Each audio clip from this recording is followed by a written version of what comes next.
And now, it's another time episode. for the horror guys, plural. Kevin has been released from his decantation. Yeah. The clone has grown. Yeah, I'm feeling much better now. I tell you, interdimensional doorways are nothing to mess around with. Just don't. They're hardly any fun. The trick is programming the memories back in. Yeah. He thinks he's Kevin. He thinks he's done these horror shows. In fact, he used to do a show about gardening for like 300 episodes, but now I'm telling him he's done a horror show. Oh, okay. Play along with me, everybody. Okay. All right. Well, anyway, we're back for episode 290. Of the episodes you think you've done. I think I am. Implanted memories are always fun. Awesome. Well, it's been 3 years since we did our last Shark Week. Episode 5 of Horror Bulletin Monthly had the shark on the cover. And there's all these good scientific documentaries out there and fact-based movies that we thought we should do another set of them. Yeah, it was high tide to do another set. Yes, it was. But this time, there's a twist. They're all horror comedies. No. What do we got? These aren't serious movies? Well, we start out with Sharktopus, which is exactly what it sounds like. There's a shark-octopus hybrid. And that was so good that they made a sequel, Sharktopus versus Pteracuda. And Sharktopus versus Whalewolf. These movies, yeah, I tell you, yeah. And then mixing up the Universal-themed monsters, we get Sharkula and Sharkenstein. Oh, my. Yeah. And to top it all off, we have a science fiction gem called Shark Side of the Moon. See, we watch these movies so you don't have to, but we'll tell you a little bit about them. I didn't absolutely hate any of these movies. I absolutely hated a couple of them. Well, okay, not absolutely hated, but yeah, there were definitely preferences. Oh, yeah, some are better than others. Yeah, clearly, yeah. None of these are what you call, Academy Award winners. No. But, they told a story, and, they were entertaining. They were. If you're looking for entertainment, this is, yeah. And, of course, if you want to pick up all of last month's reviews, check out Horror Bulletin issue number 34, available now at Amazon, Barnes & Noble, Kobo, and all the places you buy books. Go to where's the easiest place? HorrorGuysShop.com. Follow the links from there. Yeah. Wherever fine ebooks are sold. Or paperbacks. It's either way. You can get it all any way you want it. That way, yeah. Well, we're going to start out with the earliest one on the list today, 2010's Sharktopus. Directed by Declan O'Brien, written by Mike McLean and Steve Niver, stars Eric Roberts, Karim Burson, and Sarah Malakul Lane. Hour and 29 minutes. Okay. Hour and 29 minutes. I think this was made for sci-fi, but I'm not sure. I know the sequels were. And it's also a Roger Corman Presents production. And he actually shows up in this one. He does, yeah. He has fun with these things, I think. That he did. The dumber they are, the happier he is. Yeah. Well, and he knows he can throw them together and they'll make some money and they'll be, at least entertaining. On that topic, we've got the Horror Guy's Guide to the Films of Roger Corman is available. He did a lot of stuff. HorrorGuys.com/books. He was prodigious. Yeah, we got the Horror Guy's Guide to the Films of Roger Corman. It goes through every single movie that he directed, horror or otherwise. Directed, not produced. And he did a lot of stuff. He did those Vincent Price movies in the 60s, and he did a lot of alien invasion kind of stuff in the 50s. And he's still working.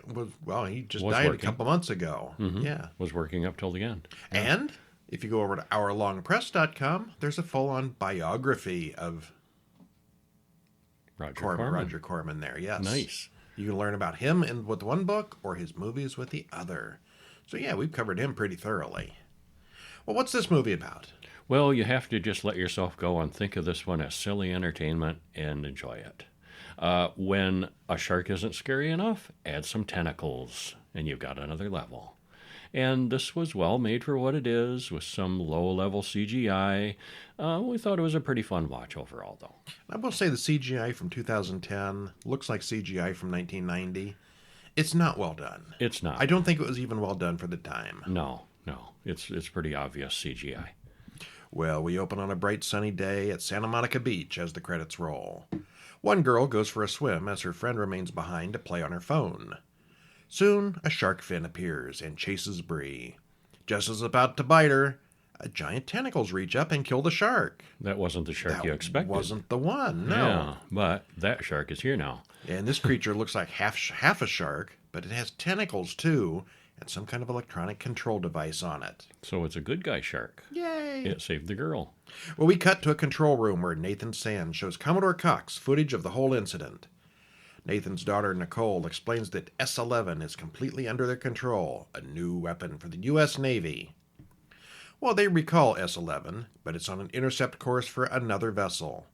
The commander wants the S-11 to pursue the little motorboat as a test. Yeah, what could go wrong? Well, if something goes wrong by chasing this little motorboat, how good's it going to be in a combat situation? Well, yeah, but these are civilians in this motorboat. You don't want to be testing it out on yeah. innocent people that have no idea. Well, the speedboat does something unexpected, and it knocks the control collar off the S-11. The Sharktopus stops responding and is now uncontrollable. This could be bad. It could be. Well, the Sharktopus is heading to Mexico, so they track it to Puerto Vallarta. Nathan and Nicole go as well. Santos recommends that they call in Andy Flynn to help, a guy that Nathan fired for being too greedy. So we're setting up the characters. Nathan tells Andy that he needs S-11 captured, not killed. Stacy, an investigative reporter, tracks down Pez about a photo he took of the Sharktopus. Meanwhile, a couple goes bungee jumping over the ocean. It's like dangling bait over the aquarium as the Sharktopus leaps up and grabs the girl, who just happened to be played by Corman's daughter, Mary. Nom, nom, nom, nom, nom. A pirate radio station reports that the Sharktopus is in the area. He suggests that someone might be filming a low-budget horror movie. Well, he could be right. It's a movie within a movie.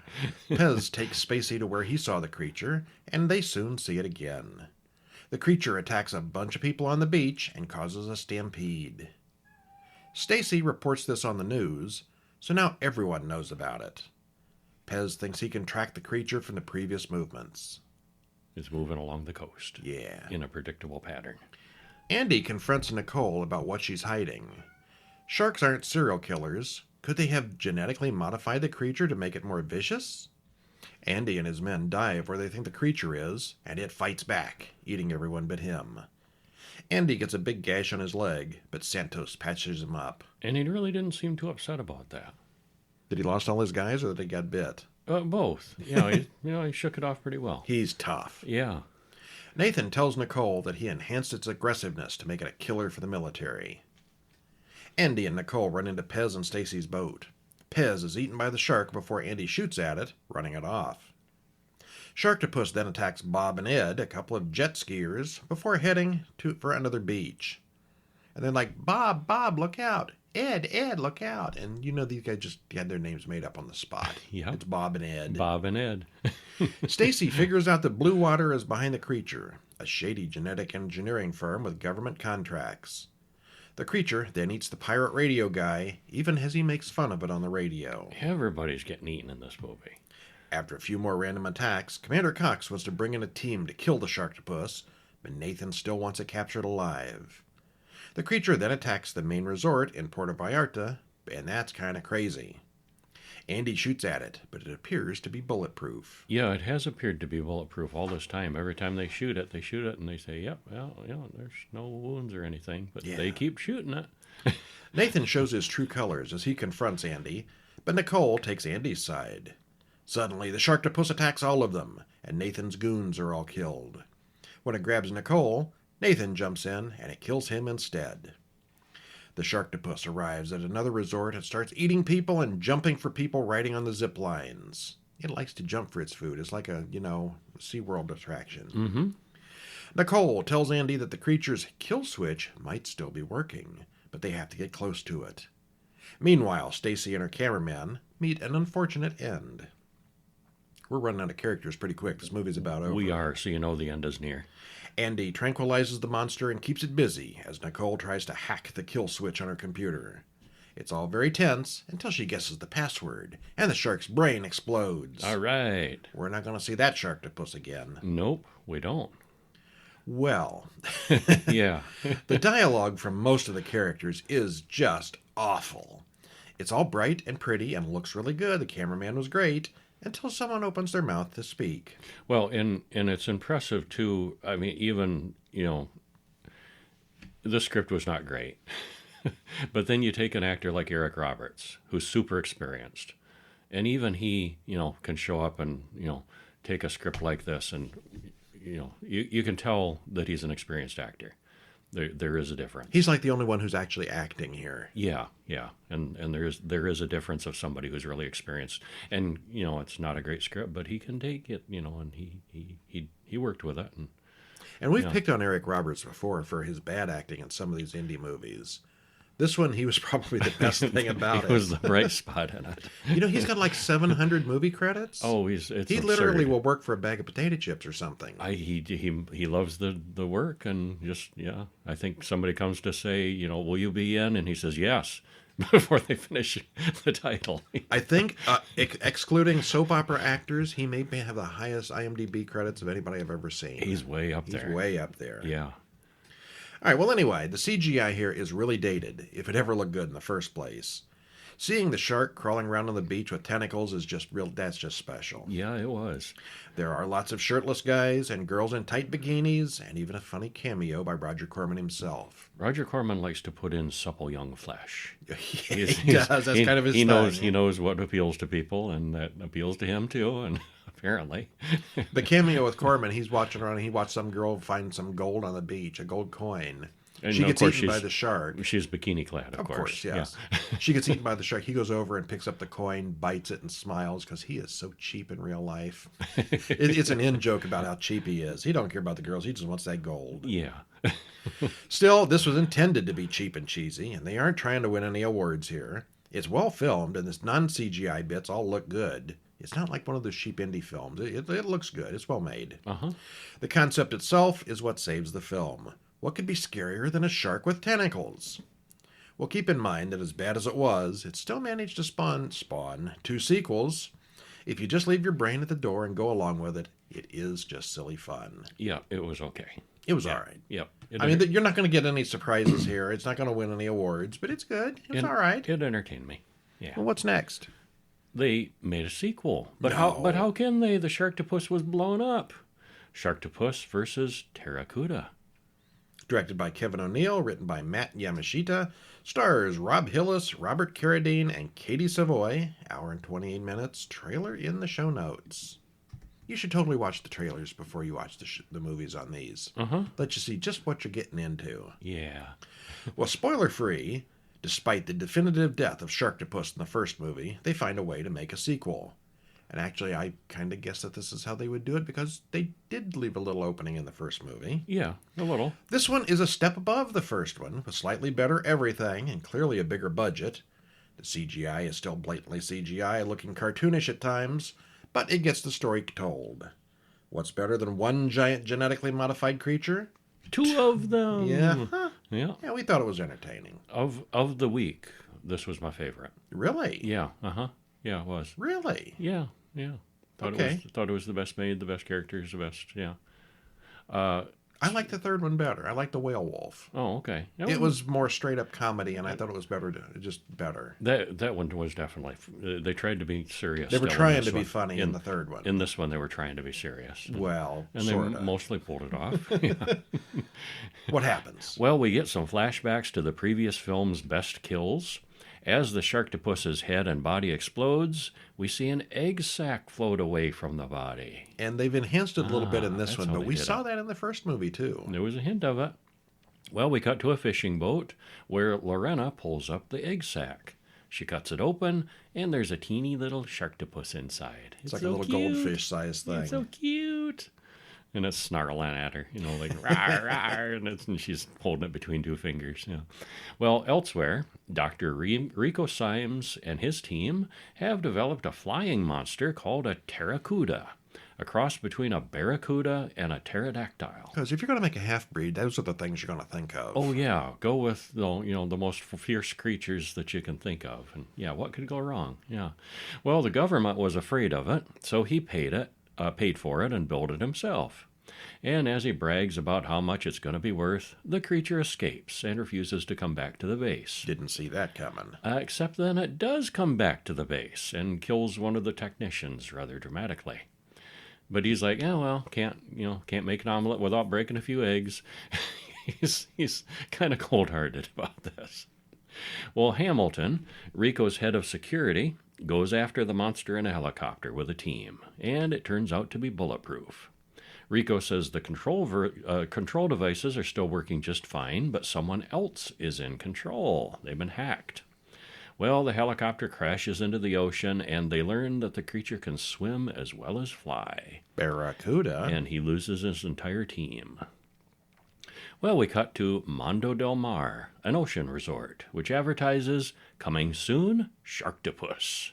Uh-oh. It's like a SeaWorld kind of thing, and they have the Sharktopus has grown up. Well, they reveal their new attraction, which Lorena is training. The baby creature has gotten a lot bigger, but the resort owner has been sedating the shark monster to keep it under control. It's still pretty wild. It's instinctively angry and hungry, and not It's good. a Sharktopus. Yeah. Well, she talks to Rick about the creature's aggressive tendencies. She demonstrates how smart the Sharktopus is. Some guests complain to the manager that they aren't able to see the advertised Sharktopus, so he takes them to see it, and that goes badly. Well, Hamilton takes it back to Rico, who explains that whoever was controlling the Pteracuda has stopped. They watch the tourist footage of the Sharktopus on the news, and Rico knows all about the S-11 project. He suddenly gets an idea. He wants to hire Sharktopus to fight the Pteracuda. Hamilton injects the Sharktopus with a mind-controlling device, and Lorena freaks out. Well, a group of wreck divers go down with their diving gear. They don't know that both giant monsters are nearby. The two soon start fighting, and it's an inconclusive battle. Nobody wins. It's a tie. Lorena calls Rick, the head lifeguard, to shut down the beach before more people are killed. We cut to Conan O'Brien on the beach, who's in a full suit with an ascot. As one does. He hears about the Sharktopus and laughs at it. He does the "do you know who I am" thing until the Sharktopus bites his head off. Talk about your needless cameos. But funny. Yeah. On the beach, a kid plays with a Sharktopus kite until the Pteracuda attacks, causing mayhem on the beach. Meanwhile, Vladimir, the Russian agent who stole the Pteracuda's controls, gets things working again and attacks the airplane. He was working in the lab and he hacked into it. He had the access codes and everything. Well, soon Pteracuda and Sharktopus encounter each other again, with Sharktopus getting his control collar bitten off, and so now there are two monsters on the loose. Rico is looking for someone to blame this all on, so he kidnaps Lorena. Maybe she can get Sharktopus to behave. Lorena tells Rick about the monsters, and he's almost immediately beheaded. Not going to help much. That surprised me. He looked like the leading man type. Yeah, I didn't expect him to buy it so soon. Yeah. She figures that Sharktopus is headed for the canals that go right through the town to the aquarium. Rico says that Vladimir has ordered Pteracuda to attack a nuclear power plant to make it melt down. It's going to swim in through the exhaust pipes where the water goes out and get inside the nuclear power plant and blow it up. Yeah. Yeah, I don't think it works like that. That's not how nuclear power plants work, but it does in the movies. Yeah. Lorena and Hamilton track down Vladimir somehow and regain control of the Pteracuda.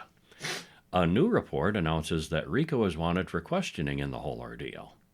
Vladimir makes a run for it, so they all head outside to pursue him.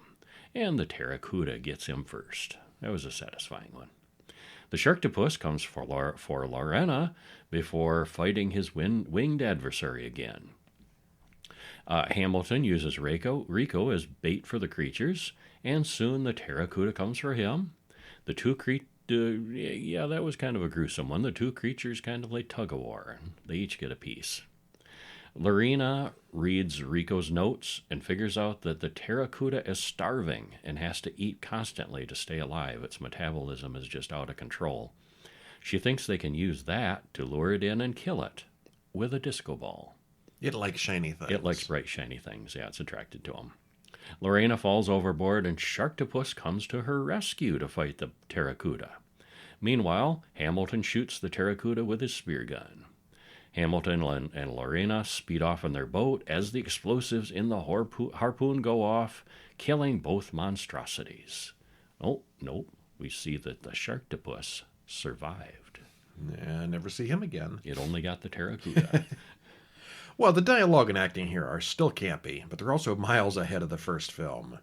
It obviously had a much higher budget due to the popularity of the first movie. Then again, it's got people playing volleyball with Conan O'Brien's head, so it's probably not meant to be taken too seriously. Not too much. Well, the recent Godzilla movies show us what good CGI can mean for a monster versus monster film. This is not that film. The creatures are a half step above cartoons, but the visual quality isn't the point.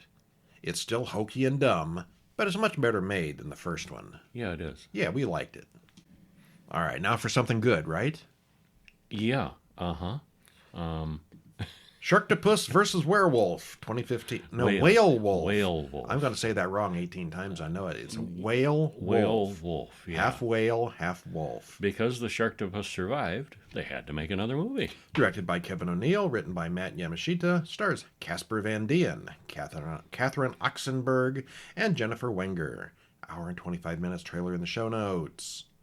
This one was a step down. You think? I thought this was a step up. I like this one better. Oh, okay. I can tell who wrote which part here. Yeah. I wrote the spoiler-free judgment zone. Well, what's it say? That says this was a step down from the previous sequel, but a half step above the original. This one emphasized the humor a lot more than the first two movies, and that boosts the watchability. It's silly and dumb, but it's fun in an entertaining way. Yeah, the first one was cheesy and dumb. The second one was cheesy and dumb. This one was just comedy. And I thought it was a well-made comedy. I liked it. Okay. I laughed. As a horror movie, it's terrible. It's stupid. But there were chuckles. I was amused. We open on a burial at sea. Ray, well, they're trying a little too hard in some cases. Yeah, forcing it. But, the main characters are drunk all the time, and they're just, it's dumb. Casper Van Dien's character drinks heavily. Yes. Yeah. We open on a burial at sea. Ray Brady wonders why this is all happening on his boat. Pablo rented out the boat for a funeral, and Ray makes a big scene. Suddenly, Sharktopus attacks the boat and steals the body, coffin and all. Tell me they prepaid, asks Ray before he is arrested for manslaughter. So we're not going to be too serious here. No, we're not. Inspector Nita Morales talks to Ray about getting out of jail. This time you're on your own, when he describes what attacked their boat. Meanwhile, at the Reinhardt Anti-Aging Clinic, Dr. Elsa Reinhardt works on gene sequencing to make Felix Rosa, an aging ball player, able to play again. And she is just the most over-the-top German mad scientist. She's a Nazi mad scientist without the Nazi bit. Yeah, Yeah. A modern German mad scientist. We have the very worst German accent. She's pretty over the top. It's pretty bad. And amusing, though. Yeah. Well, she warns that there may be a few side effects. She takes him to her secret lab, and it's big and something. It's something there. Yeah, it's a lab. Yeah. She talks about the speed and power of wolves, and then throws the switch. Well, later on, Inspector Nita watches two drunk women attacked on the sidewalk by the Sharktopus. It's still out there. It's still out there. Pablo bails out Ray with the help of Chief Tiny, a voodoo priest. He wants to know about the creature, and he knows all about Sharktopus, who even has a Twitter account now. Who posts on the Sharktopus account, do you suppose? Well, just some fan. He wants the Sharktopus's heart for the voodoo stuff before noon tomorrow. And he's funny. He's a comical character for sure. Yeah. Meanwhile, Elsa turns Felix into a corpse because the experiment fails badly. She dumps his body in the ocean to get rid of it, but as his body sinks, it starts to change.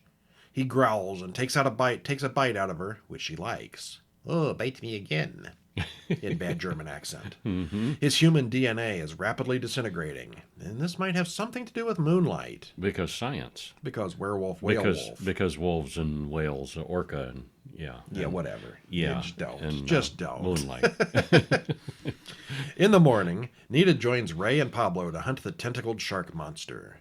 At the Reinhardt Institute, Elsa brags to Nurse Betty about her success last night. Then Felix, who has turned into a full-on whale wolf, kills the nurse. Ray finds and tags the Sharktopus, which fights back. The whale wolf, on shore, sees the action and comes to play. The two creatures fight as Ray tries to keep Pablo from molesting the unconscious Nita. They stop and watch a relationship reality show that's filming right here in town. 'Cause why not? Meanwhile, on the actual show that's being filmed, it's kind of a bachelor-type show where the guy tries to pick out his girlfriends, at least until the shark shows up and eats the contestants. Dr. Elsa scolds the whale wolf, calling him a failure. Bad dog. She tries to train him like a dog to pee on a pad, which he also refuses to do. The whale wolf pees everywhere. And then she decides, you are going to be an outdoor pet. Not far away, Sharktopus eats some gang members just as the whale wolf arrives on the scene. This results in another ridiculous CGI monster battle. Pablo and Ray make plans to leave the country, but Chief Tiny does some voodoo to convince them not to try. Voodoo dolls. The reality show starts shooting a new scene, while the bachelor has to pick a date from the surviving women. I would totally watch that dating show if there was a dating show like that. It'd be like Survivor, where some people don't. Uh-huh. Yeah. Yeah. The whale wolf kills the director and the other women contestants as well. This guy is doomed to be single forever. Yeah, I guess so. Darn it.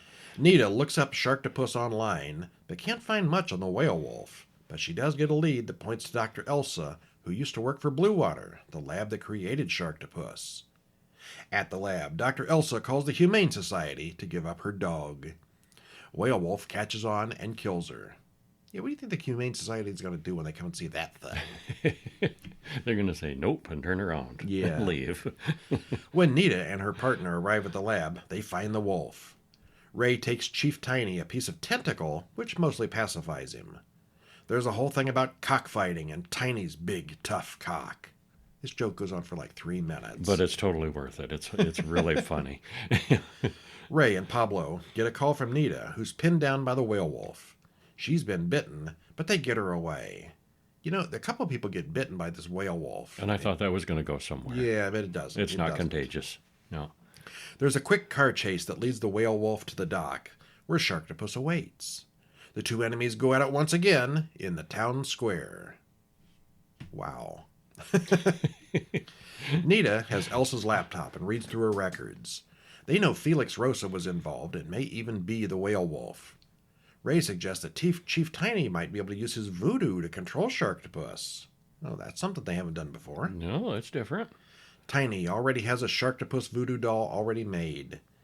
He sends his goons to kill Ray, but Ray has stolen the shark doll. Ray uses his Kung Fu Ninja Juju skills against the goons and gets away. It works. And he keeps talking about his Kung Fu Ninja Juju skills, and he's actually got them. He actually has them, yeah. Nita and Pablo go to the baseball stadium and rig up a net for the monsters. Meanwhile, Ray and Sharktopus shake hands and become buddies, sorta. He's like, "Where am I?" And Sharktopus taps on the map. "You are here." You are here. Sharktopus chases Ray through the mall toward the baseball stadium, where Whale Wolf awaits. I haven't said it wrong yet. Whale Wolf. Whale wolf. Nita calls in an airstrike from the Air Force, and they get right on that. Because, you can do that. If a detective calls the Air Force for an airstrike, you're going to get 5 jet engines. Civilians can do it too. I did it a few weeks ago. Called in an airstrike? Yeah, you call up their hotline and say, you need an airstrike. And, yeah. Plus, this is in Mexico somewhere too. So, whose Air Force did she call? Oh yeah. This isn't the United States. No, it's not. Oh. See, it was the U.S. Air Force. Maybe it is in this one. I know the other one was Mexico. They don't really say where that's right. We're back in the U.S. Okay. Yeah. Well, anyway, the Air Force comes and Pablo electrifies the fence to contain the monsters. Sharktopus gets electrocuted, and Whale Wolf gets blown up in the airstrike. Ray and Nita kiss as Pablo plays music in the stadium. We then cut to Chief Tiny's sister, who is doing something all voodoo-y with a Sharktopus tentacle. Well, there's some real-life drama going on with this one, too. Casper Van Dien divorced Catherine Oxenberg during the filming of the movie. The Dr. Elsa and the main guy were married, and they got divorced, so he could be with the woman who played Nurse Betty. Oh, my. That was an awkward scene, I bet. Yeah. Awkward. Nurse Betty didn't have that many scenes, so it must have been fairly early in the movie. Mm-hmm. Catherine Oxenberg's German Sand is 200% pure evil Nazi scientists, but it's really awful. Well, it's over the top. Yeah. The whole thing leads far more into pure comedy side of things than the first two movies. And with this in mind, it looks good and has good dialogue and acting. It's all completely one big in-joke, and it's well done. It's definitely not a great movie, but it's well made and funny in places. And of the three, that's my favorite. Well, this one gave me the most laughs. Yeah, just because it embraced the comedy and didn't try to be a horror movie. Yeah. So this one's top for humor.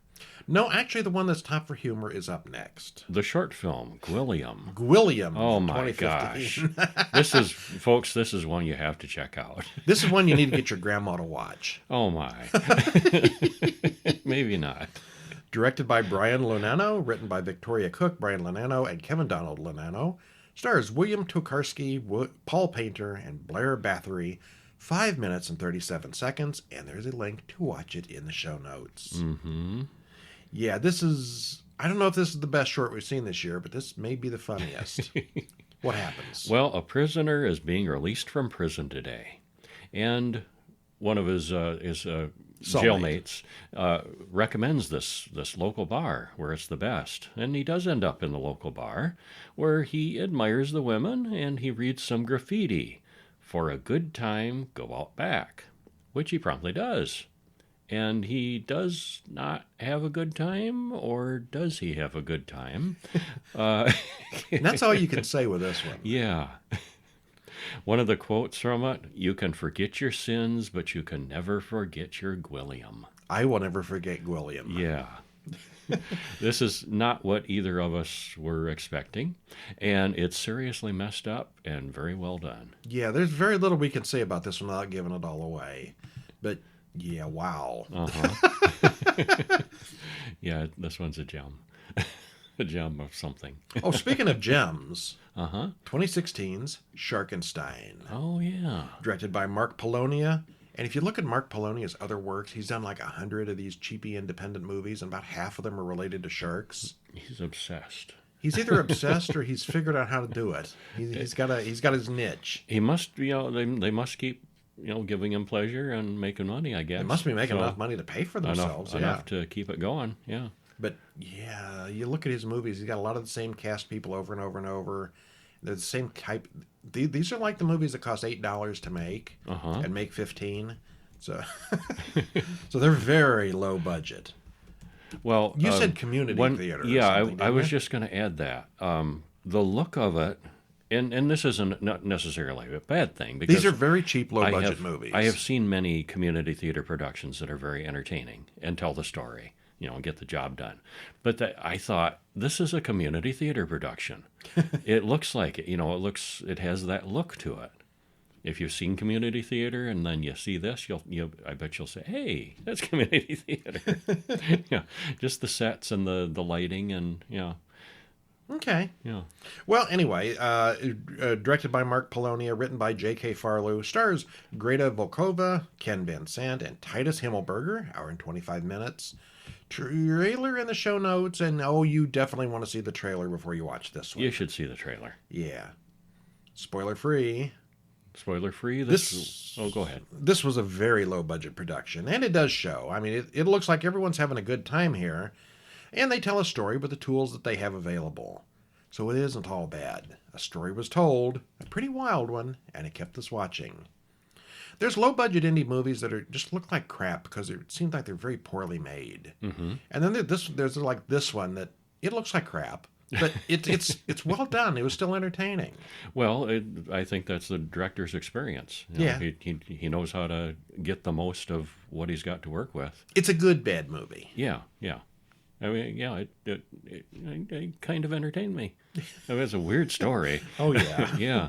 It's cringy at parts. Well, we open on the Frankenstein monster lumbering around in a rainstorm. Its heart and brain are indestructible, but its body has been destroyed and rebuilt many times. And it's 1942, and a German submarine resurfaces. Nearby is a laboratory where we see there's a very special heart and brain in the lab. We found the monster, the Germans have, and they want it for their military efforts. They take the organs and go back to the sub. And credits roll. See, now I figured the sub was going to be attacked and a shark was going to eat the brain and the heart, and that was where it was going to go. That's what I was not expecting. What happened. No, it's more complicated than that. Yeah. In the modern day, we open on Duke Lawson, who is looking for missing boaters.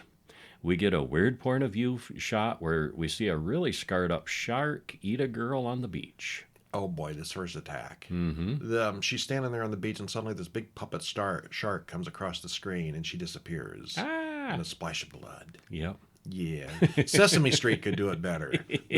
But we're telling a story here. Well, Madge yells at Coop that he shouldn't be playing on his phone during vacation. Skip isn't really into the whole trip either.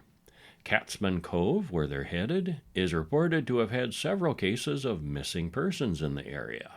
They pass a man on the road just moments before, and he too is shark food. Duke talks to a fisherman about something that's been attacking and eating the local sharks. What eats sharks? What eats sharks? Huh. Well, meanwhile, at a mad scientist lab, Klaus, the mad scientist, orders the shark to return home. He has the heart and brain on his desk, and they're wired into something, keeping them alive. Well, they just stay alive by themselves anyway.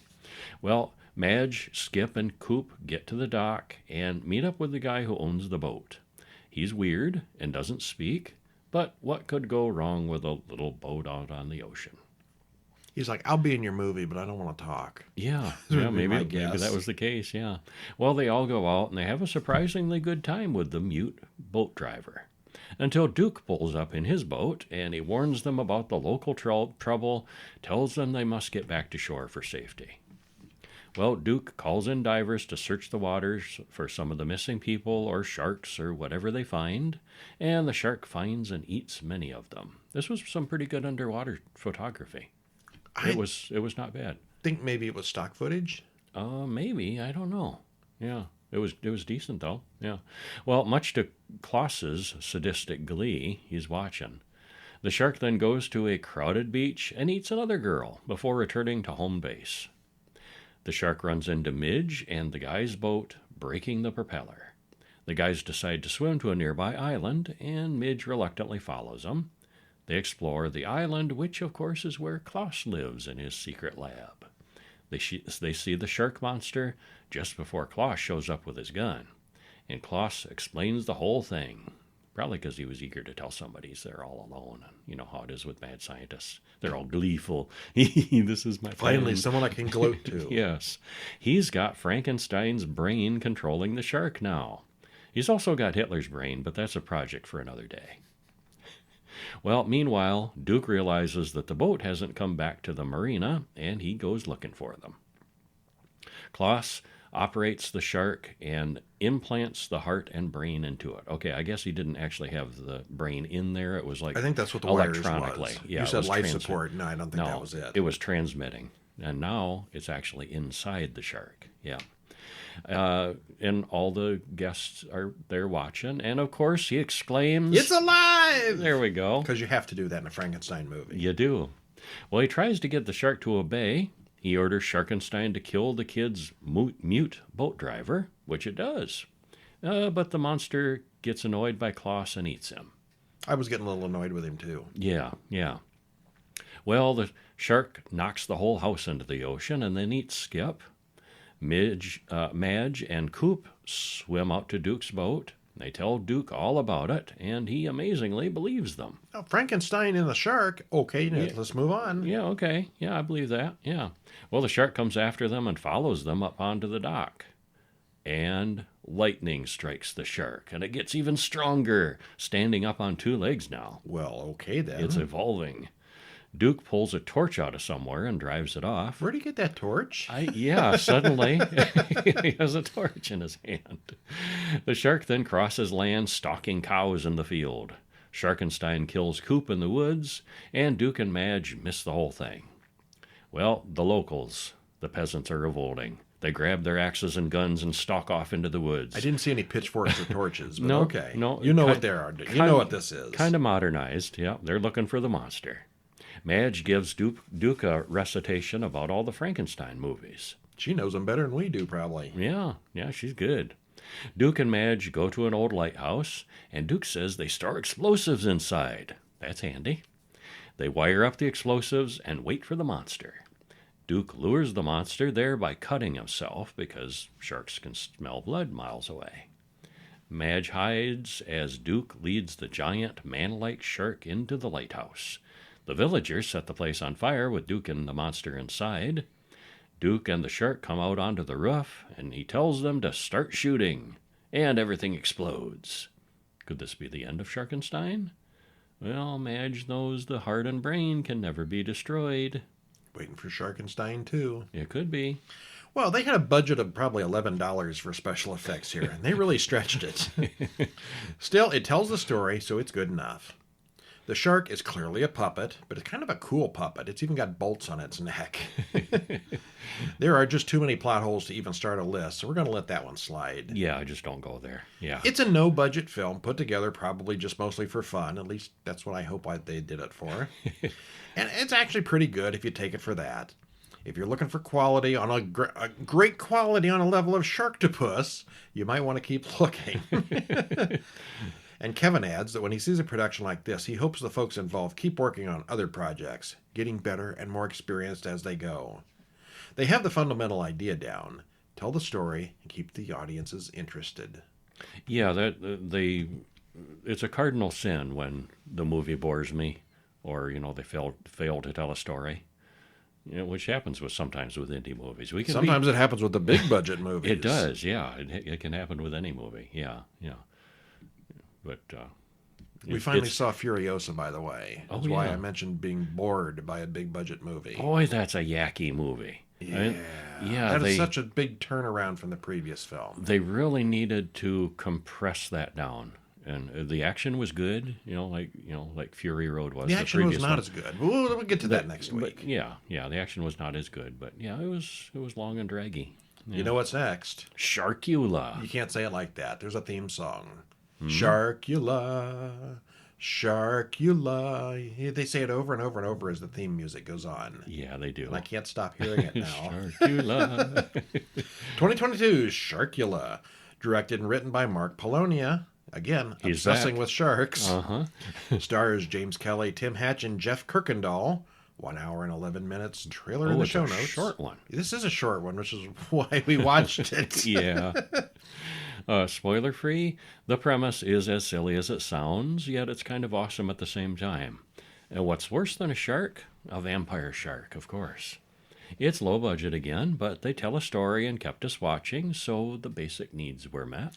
This is made by the same people as the Sharkenstein. Mm-hmm. It's very similar. If you hated one, you're going to hate them both. If you like the one, you're going to like them both. Yeah, pretty much. I would say this one is a little bit better done because it's newer. I think it was. Yeah. Yeah.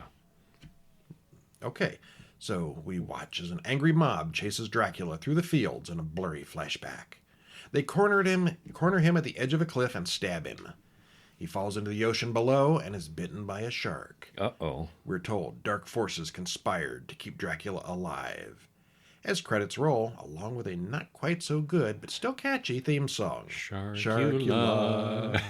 Shark. Watch the trailer, you'll get the song. Uh-huh. In the modern day, Arthur and John read a letter that says they have been hired for a new summer job. They go to the Bucket O' Chum Inn and immediately notice that there's no one in town. Hardly anyone. Mr. Renfield checks them in, and he runs the place for Mr. Vlad Constantine, who outruns the place. Renfield mentions that there's an 8 p.m. curfew in town. I mean, Renfield is a weird character always, but this actor, I don't know. He notched it up a bit. Yeah, I'm not sure if he did a good job or not. I think he did. He's very weird. He was a bright spot. Oh, he's weird. We soon see that Renfield has a woman chained in the basement, and he talks to a coffin down there too. Well, I wonder who's in the coffin. Oh, I couldn't imagine. Out on the docks, a drunk man yells at the water, calling Constantine names and saying he ruined their town. And then the shark below leaps up and eats the man. Mina waves at John and Arthur, But Renfield warns that she belongs to Mr. Constantine. And they all think the town is weird, since no one is allowed out after dark.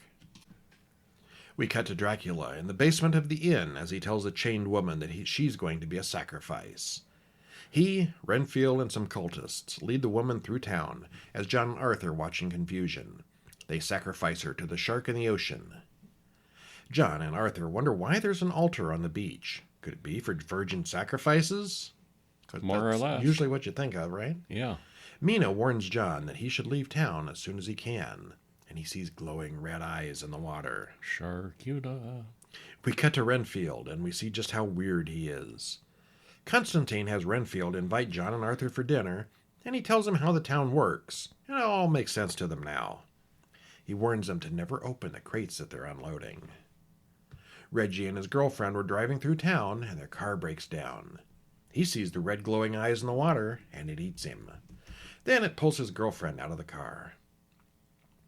John thinks Constantine is crazy, but Arthur thinks they should just go with it. Of course, they find a Dracula comic book in the nightstand where the Bible usually is. Of course. Of course. Constantine warns Mina to behave, and she casts aspersions on Renfield, sowing some discord. John watches Constantine arguing with Renfield later, but he only sees Renfield in the mirror. Nice. John then sneaks outside and sees cultists roaming the streets. John finds Reggie's girlfriend chained in the basement, and she says Dracula did this to her. She's a vampire now. And she's listed in the credits as Reggie's girlfriend. We never do know what her name is. Reggie's girlfriend. You are herefore known as Reggie's girlfriend. Reggie's been dead for 8 scenes, but you are the girlfriend. Uh-huh. Then Renfield stabs him in the heart with a machete. Well, in the morning, Arthur can't find John anywhere. He does, however, see the red-eyed shark in the water. He then assaults Renfield. Mina grabs him and tells him to hide. She explains that Mr. Constantine is really Dracula. No. Dracula feeds Renfield to the vampire in the basement. Mina says she can't leave town, but then Dracula shows up and tells Arthur to do as he says. Dracula needs Mina and Arthur's help to get rid of the beast that he's been forced to serve for so many years. Yeah, I guess because the shark bit him, the shark became the alpha. Yeah. And Dracula is trapped there. He's tired of being tied to this little town and that one shark. He can't leave town either. Mm-hmm. Elsewhere, the cultists say the shark needs another sacrifice. Dracula has a plan to do a fake sacrifice of Mina, and Arthur will need to stab Sharkula at the right time. Dracula says he can deal with the cultists. Well, the sacrifice proceeds, and Sharkula comes out of the water to eat Mina. John stabs the creature several times, and Dracula gloats to the shark. "I've beaten you, ha-ha." Ha ha ha. The shark, which isn't dead, bites Dracula's hand before bursting into flame. Yeah, that'll grow back. Yeah, probably. Dracula still wants Mina, but something's wrong. He screams in pain and kills the cultists. Dracula is being changed by the shark bite. Arthur does some house cleaning in Dracula's basement. Mina and Arthur talk about Dracula's control, and maybe she has more control over him than she thinks. They confront Dracula, and she tells Dracula that he needs to obey her. He cannot resist. Suddenly, John jumps up and kills Dracula with a cross. Dracula and Sharkula are really dead, right? Probably. Okay. Yeah, we'll never see them again in any So the movie. shark bite was supposed to do something to Dracula, but I didn't see what it did. No, not really. Okay. Yeah. Well, it's made by the same indie filmmakers who did Sharkenstein.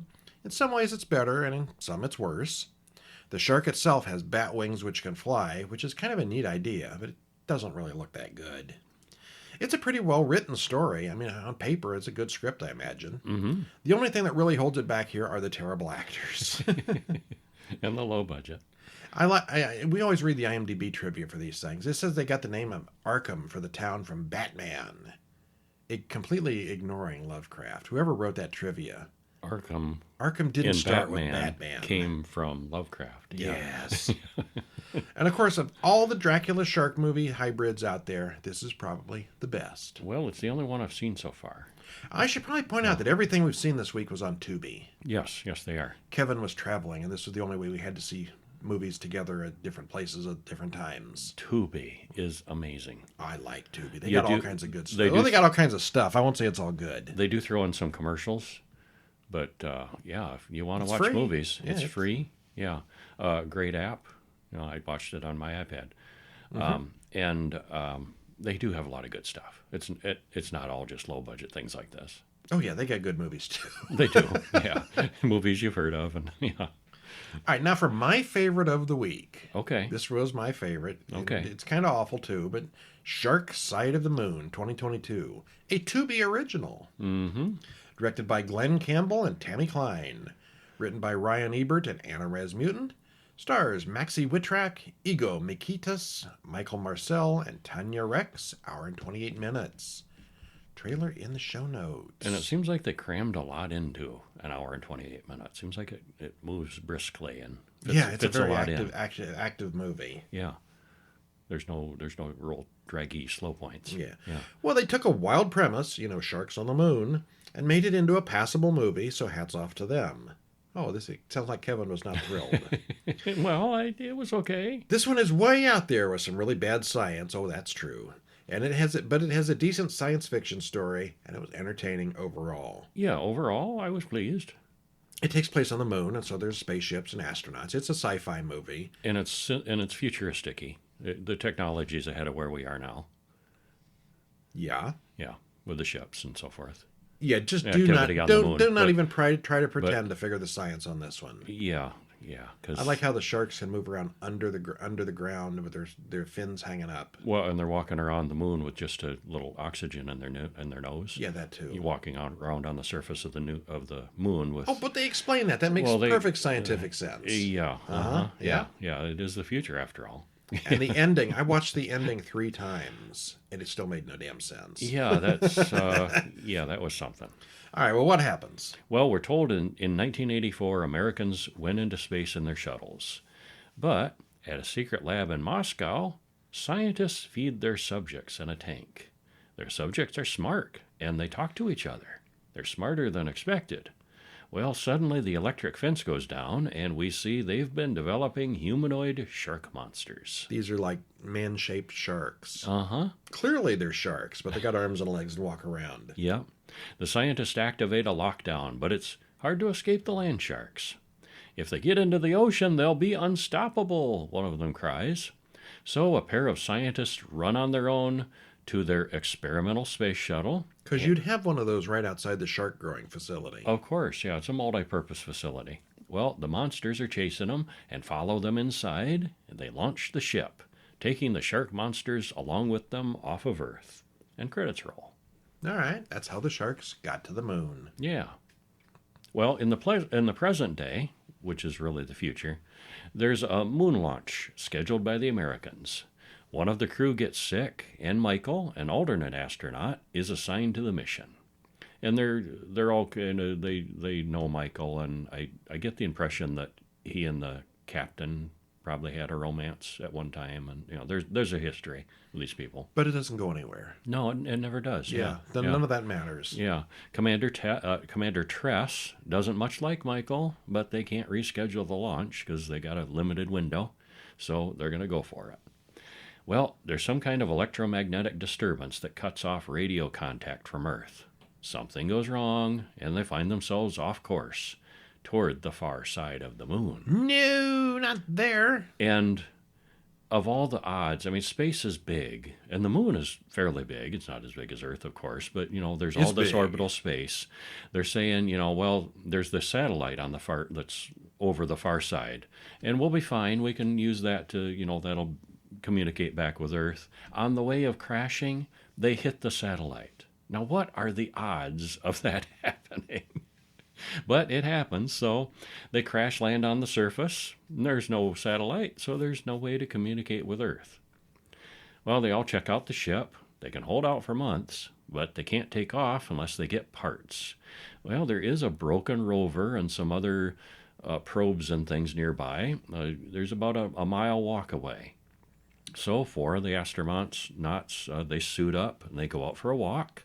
They're the first people to set foot on the far side of the moon, or so they think. At least they don't call it the dark side of the moon. No, they've evolved beyond that, yeah.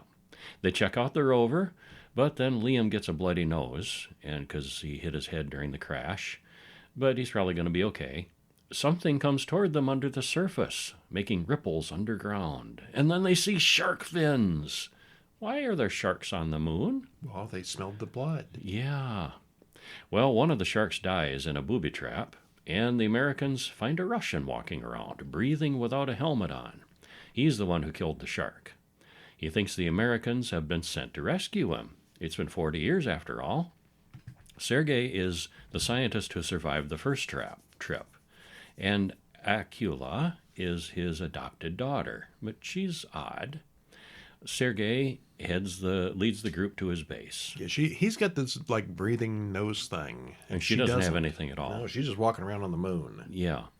And he is one of the scientists in the opening scene, Yeah. one of the two that took off with the sharks. Henry is taken captive by the Sharkmen to Shark City, and they all speak Russian. And they want his ship to transport themselves and their eggs back to Earth. Zarina, a shark woman, comes to talk to Henry. At Sergei's ship, Akula admits that she's one of the shark people, but she's a good one. She's one of the children, and she's sided with the humans. She developed a suit that makes them invisible to the sharks, and Sergei's got a way to make oxygen. And he explains about the Cold War shark hybrids and all the science behind this. Science. Mm-hmm. Yeah. Yeah. Well, back at the American ship, Ellie and Owen decide to go go looking for their missing crewmates. The sharks home in on radio signals, so nobody can talk to anybody. Mm-hmm.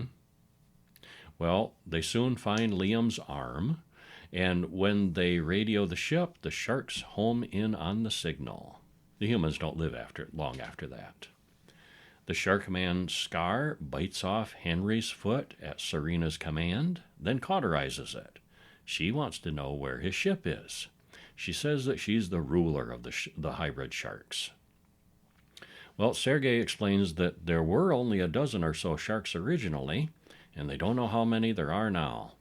The sharks' goal is to get their eggs back on Earth, where they can really reproduce, and the sharks can live in any environment, including the moon. The humans walk to Shark City as they make plans to break into the prison for Henry. Tom, back at the American ship, computes a launch to return to Earth. But he tells Commander Tress on the radio, which the sharks trace, and get back to him. That's what they want. They want the ship. Yep. Well, in Shark City, Tress and the humans find Henry, and she's a really good captain. I liked her character. She's a very effective commander. Yeah. Well, he tells them that the sharks only want their ship. And they find the shark incubation room, where they have a discussion about killing all the shark babies. Akula and Serena have a talk. Akula has always been an outcast, but Serena makes a tempting offer. Join me. Mm-hmm. The sharks attack the American ship, defended now only by Josie and Tom. Tress, Michael, Henry, Sergei, and Akula arrive to join them. A whole bunch of sharks, too many to fight, surround the ship. Henry wants to lead the sharks away from the ship while the others escape, and he does manage to distract them for a few minutes while the others get ready to launch.